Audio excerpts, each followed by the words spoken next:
أعوذ بالله من الشيطان الرجيم. بسم الله الرحمن الرحيم. ياسين والقرآن الحكيم إنك لمن المرسلين على صراط مستقيم تنزيل العزيز الرحيم لتنذر قوما ما أنذر آباؤهم فهم غافلون. لقد حق القول على أكثرهم فهم لا يؤمنون. إنا جعلنا في أعناقهم أغلالا فهي إلى الأذقان فهم مقمحون. وجعلنا من بين أيديهم سدا ومن خلفهم سدا فأغشيناهم فهم لا يبصرون. وسواء عليهم أأنذرتهم أم لم تنذرهم لا يؤمنون. إنما تنذر من اتبع الذكر وخشي الرحمن بالغيب فبشره بمغفرة وأجر كريم. إنا نحن نحيي الموتى ونكتب ما قدموا وآثارهم وكل شيء أحصيناه في إمام مبين. واضرب لهم مثلا أصحاب القرية إذ جاءها المرسلون إذ أرسلنا إليهم اثنين فكذبوهما فعززنا بثالث فقالوا إنا إليكم مرسلون. قالوا ما أنتم إلا بشر مثلنا وما أنزل الرحمن من شيء إن أنتم إلا تكذبون. قالوا ربنا يعلم إنا إليكم لمرسلون وما علينا إلا البلاغ المبين. قالوا إنا تطيرنا بكم لئن لم تنتهوا لنرجمنكم وليمسنكم منا عذاب أليم. قالوا طائركم معكم أئن ذكرتم بل أنتم قوم مسرفون. وجاء من أقصى المدينة رجل يسعى قال يا قوم اتبعوا المرسلين اتبعوا من لا يسألكم أجرا وهم مهتدون. وما لي لا أعبد الذي فطرني وإليه ترجعون. أأتخذ من دونه آلهة إن يردني الرحمن بضر لا تغن عني شفاعتهم شيئا ولا ينقذون. إني إذا لفي ضلال مبين. إني آمنت بربكم فاسمعون. قيل ادخل الجنة قال يا ليت قومي يعلمون.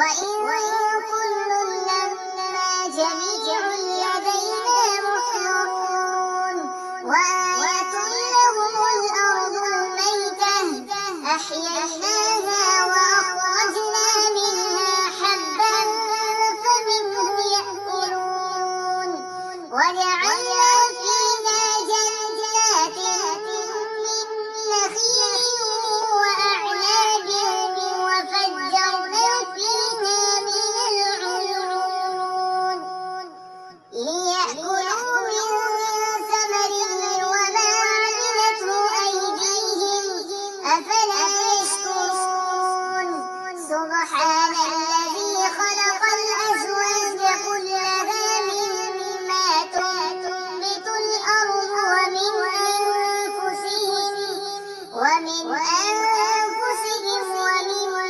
لا يعلمون وآية لهم الليل نسلخ منه النهار فإذا هم مظلمون والشمس تجري لمستقر لها ذلك تقدير العزيز العليم والقمر قدرناه منازل حتى عاد كالعرجون القديم لا الشمس ينبغي لها أن تدرك القمر ولا الليل سابق النهار وكل في فلك يسبحون وآية لهم أنا حملنا ذريتهم في الفلك المشحون وخلقنا لهم من مثله ما يركبون وإن نشأ نغرقهم فلا صريخ لهم ولا هم ينقذون إلا رحمة منا ومتاعا إلى حين وإذا قيل لهم اتقوا ما بين أيديكم وما خلفكم لعلكم ترحمون وما تأتيهم من آية من آيات ربهم إلا كانوا عنها معرضين وإذا قيل لهم أنفقوا مما رزقكم الله قال الذين كفروا للذين آمنوا أنطعم من لو يشاء الله أطعمه إن أنتم إلا في ضلال مبين ويقولون متى هذا الوعد إن كنتم صادقين ما ينظرون إلا صيحة واحدة تأخذهم وهم يخصمون فلا يستطيعون توصية ولا إلى أهلهم يرجعون ونفخ في الصور فإذا هم من الأجداث إلى ربهم ينسلون قالوا يا ويلنا من بعثنا من مرقدنا هذا ما وعد الرحمن وصدق المرسلون إن كانت إلا صيحة واحدة فإذا هم جميع لدينا محضرون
فسبحان